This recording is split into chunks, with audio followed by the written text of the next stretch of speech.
সবাই প্রাণ ত্যাগ করে গেল।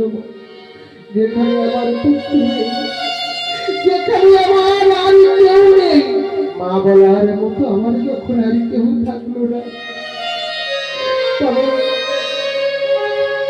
সরস্বামী এই বাকি জীবন রেখে আমাদের কোনো প্রয়োজন নাই। পুত্র যদি মারা যায়, যদি পিতা মাতা বেঁচে থাকে, ওই পিতা মাতাকে পুত্র জ্ঞান হয়ে তার মুখামনির কাজ করতে হয়। তাই হঠাৎ মাত্র অন্ধ কি বললেন, স্বামী আমাদের তো আর কেউ নেই, বেদন ছিল সে তো আমাদের ছেড়ে চলে গেছে।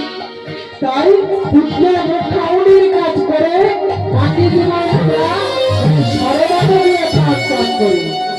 হরি বল, হরি বল।